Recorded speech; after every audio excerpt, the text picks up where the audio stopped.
اتنے ہلا ڈالے گئے کہ امید کی رسی ہاتھوں سے چھوٹ گئی، امید چھوٹ گئی، یہاں تک کہ وہ کہنے لگے کہ پروردگار تیرا مدد کب آئے گا، تیری مدد کب آئے گی۔ یہ الفاظ کب انسان کے زبان سے نکلتا ہے کہ پروردگار تیری مدد کب آئے گی؟ جب انسان تھوڑا ٹوٹنے لگتا ہے، اس کی امیدیں جو ہیں سو ختم ہونے لگتی ہیں، تب وہ آخر میں اس کے زبان سے یہ جملہ نکلتا ہے پروردگار اب کب مدد تیری آئے گی، ہم تو برباد ہو رہے ہیں۔ تو اللہ تبارک و تعالیٰ فرماتا الا متی نصر اللہ الا ان نصر اللہ قریب، یقین جانو میری مدد بہت قریب ہے، تمہاری بہت قریب ہے، تھوڑا سہ تو لو، تھوڑا سہ تو لو۔ یہ کس کے لیے سہ رہے ہو؟ میرے لیے سہ رہے ہو۔ نمازیں پڑھنے والے تو جنت میں جائیں گے ضرور، لیکن جو میرے لیے قربانیاں دیتا ہے وہ میرا بندہ ہے، وہ میرا محبوب ہے، وہ میرا پیارا ہے۔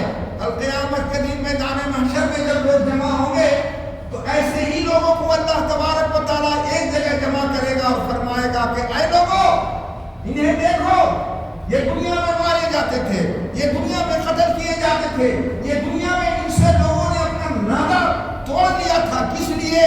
یہ دنیا والوں سے دشمنی اس لیے لیے تھے کہ ان کو ہماری محبت ہے، ہماری محبت میں انہوں نے دنیا والوں سے بیعت کیا، جھگڑا کیا، لڑائی کی ہماری محبت میں۔ آج ان کو وہ مقام دوں گا، وہ درجہ دوں گا کہ تم کو رش کرو گے ان کی ذات پر۔ تو وہ زمانہ وہ وقت آیا کہاں ہے؟ تو میں نے یہ کہا کہ لا الہ الا اللہ یہ جنت کی کنجی ہے، اپنی جگہ پر ٹھیک ہے۔ الہ کا معنی معبود تو ہوتا ہے، لیکن معبود کا معنی بھی سمجھنا ہوگا۔ جس کی عبادت کی جاتی ہے اسے معبود کہتے ہیں، لیکن عبادت کا مطلب بھی سمجھنا ہوگا کہ عبادت کرتے کسے ہیں؟ فقط سجدہ کرنے کو عبادت نہیں کہتے ہیں، روزہ رکھ لینے کو عبادت نہیں کرتے ہیں۔ عبادت مکمل اللہ تبارک و تعالیٰ کی بندگی میں زندگی گزارنا، اس کے غلامی میں زندگی گزارنا، اس کے بتائے ہوئے راہوں پر زندگی گزارنا اور اس کی منع کی ہوئی چیزوں سے رک جانا، اس کا نام بندگی ہے، اسی کا نام عبادت ہے۔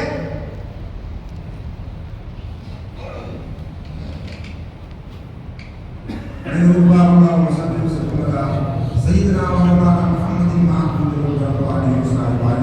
جو چیز اللہ کو ناپسند وہ اسے میں پسند کروں، جس سے وہ دور رہنے کا مشورہ دے اس سے میں نزدیکیاں بڑھاؤں، جس سے دوستی کرنے کا وہ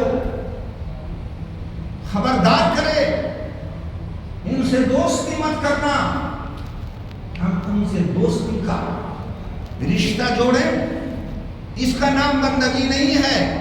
انہوں نے لا الہ الا اللہ پڑھا ہی نہیں ہے، اور اگر پڑھا ہے تو لا الہ الا اللہ کا مطلب آج تک نہیں سمجھ میں آیا، نہیں سمجھ میں آیا ہے۔ زبان سے بولی بھی بات اللہ تبارک و تعالیٰ کے ہاں قیمت نہیں رکھتی ہے، جو دل میں بات ہوتی ہے اسی کی قیمت ہوتی ہے اللہ تبارک و تعالیٰ کے ہاں۔ پروردگار عالم آپ کے صورت کو، آپ کے قول کو، آپ کے نقش و نگار کو نہیں دیکھتا ہے، بلکہ آپ کے نیت کو دیکھتا ہے، آپ کے دلوں میں وہ جھانکتا ہے کہ دل میں تمہارے کیا ہے، کیا ہے۔ تو اسی لیے علامہ اقبال کیا کہتے ہیں؟ شہادت ہے مطلوب و مقصود مومن، نہ مال غنیمت نہ دشمن کو شہادت۔ مومن شہادت یہی مطلوب ہے مومن کا، یہی مقصود ہے مومن کا۔ وہ اللہ کی راہ میں ہر کچھ قربان کرنے کو تیار رہتا ہے، لیکن اپنی ایمان کا سودا نہیں کرتا ہے اور نہ اپنے وقار کا سودا کرتا ہے۔ اور جان لو کہ جس نے اپنے وقار کا سودا کر لیا وہ عنقریب اپنے ایمان کا بھی سودا کر لے گا، اس لیے کہ وقار اور ایمان کا تعلق اتنا گہرا ہوتا ہے کہ جس نے اپنے وقار کو کھو دیا اس نے اپنے ایمان کو بھی کھو دیا۔ ایمان اور وقار ایک ساتھ چلتا ہے۔ مومن کا ایک وقار ہوتا ہے، ایک اس کی عزت ہوتی ہے، وہ اپنی عزت اپنے وقار کو کبھی کھونے نہیں دیتا ہے۔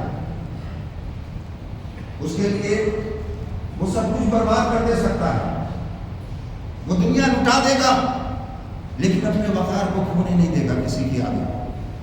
کیا پیغام دیا تھا امام حسین نے، کیا پیغام دیا تھا کربلا کے میدان میں؟ یزید کے سامنے آپ نے اپنے وقار کو بچایا، اور وقار ہی ان کا ایمان تو تھا۔ اگر وہ اپنے وقار کو بھول جاتے تو وہ اپنے ایمان کو بھی بھول جاتے۔ اگر وقار کو بھول کر کے یزید کے ہاتھ پر بیٹھ کر لیتے یا اس سے صلح کر لیتے تو کیا ایمان باقی رہتا؟ انہوں نے جو پیغام دیا ہے قیامت تک آنے والی نسل کو، وہ ایک بہترین پیغام ہے۔ اسلام اسے کہتے ہیں، ایمان اسے کہتے ہیں جو اپنے ایمان و وقار کو بچانے کے لیے سب کچھ قربان کرنے کے لیے تیار رہتا ہے۔ آج اللہ تبارک و تعالیٰ نے فرمایا یا ایھا الذین آمنوا لا تتخذوا عدوی وعدوکم اولیاء۔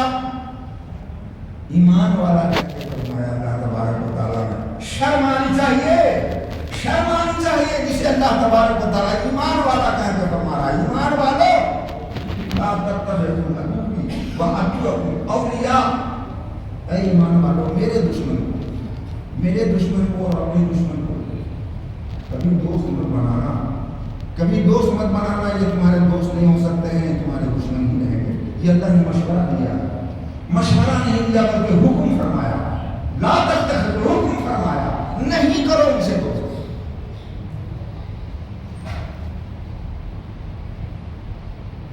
یا ایھا الذین آمنوا لا تتولوا قوما غضب اللہ علیہم، اے ایمان والو جن پر ہم نے اپنا غضب نازل کیا ان سے دوستی نہ کرو، ان سے دوستی نہ کرو۔ پھر ارشاد فرمایا پروردگار عالم لَتَجِدَنَّ أَشَدَّ النَّاسِ عَدَاوَةً لِلْمُؤْمِنِينَ الْيَهُودُ وَالَّذِينَ أَشْرَكُوا۔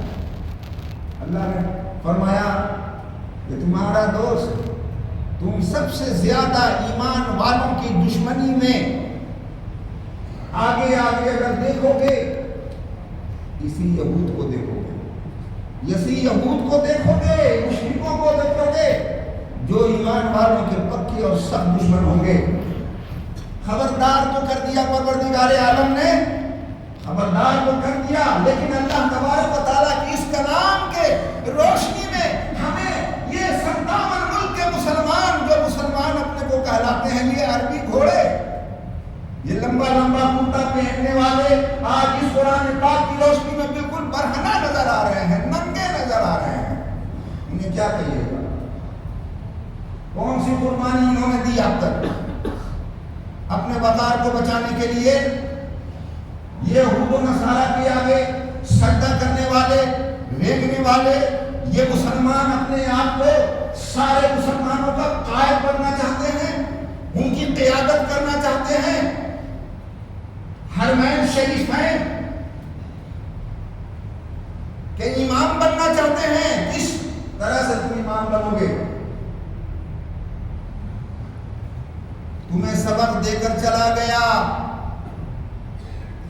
رہبر اعلیٰ امام خامنائی، تمہیں سبق دے کر چلا گیا اور کربلا کی یاد کو تازہ کر کے چلا گیا۔ پوری زندگی اس نے امریکہ اور یہودیوں کی غلامی کو قبول کرنے سے انکار کر دیا۔ تم یہ نہ بناؤ، یہ نہ بناؤ، یہ نہ کرو، یہ نہ کرو، لیکن کہا تمہاری غلامی میں ہم زندگی نہیں گزار سکتے۔ یہ پوری دنیا میں صرف ایک ہی مسلم ملک ہے جس نے تمام اہل اسلام کے وقار کو محفوظ کر دیا اور بچا دیا، ورنہ ان لوگوں نے تو ہمارے ایمان وقار کا سودا کر لیا اور ہمیں اتنی شرمندگی انہوں نے دی ہے کہ میں منہ دکھانے کے لائق نہیں رہ گیا ہوں دنیا والوں کے سامنے۔ یہ ہمارے لیے شرمندگی کا باعث بنے ہیں، لیکن وہ خامنائی ہمارے سر کو نیچا کر کے چلا گیا۔ شہادت ہے مقصود و مطلوب مومن۔ تفسیر بن گئے، وہ تفسیر بن کے چلے گئے دنیا سے، لیکن اللہ تبارک و تعالیٰ تو فرماتا ہے خوشی مت مناؤ بھائی، میری راہ میں جو قربان ہوتے ہیں وہ شہداء مرتے تو نہیں ہیں۔ اب کہو گے کہ وہ کون سا دین کا جھگڑا تھا، کون سے دین کی لڑائی تھی جنہیں انہیں شہید کہا جاتا ہے؟ دیکھو یہ دین ہی کی لڑائی ہے، یہ مذہب ہی کی لڑائی ہے۔ وہ اپنی بات تم پر تھوپنا چاہتے ہیں اور تم انہیں قبول کر لینا چاہتے ہو، اسی کا نام تو ہے دین۔ دین کو بچانے کا مطلب صرف کلمہ توحید لا الہ الا اللہ ہی نہیں بچانا ہے، بلکہ دین کے تمام ان اصولوں کو بچانا ہے جو اصول اللہ تبارک و تعالیٰ کے رسول نے ہمیں عطا کیا ہے۔ ان تمام اصولوں کو بچانا دین کو بچانے کے مترادف ہے۔ ان اصولوں کو کس نے بچایا؟ غیروں کے آگے نہ جھکو۔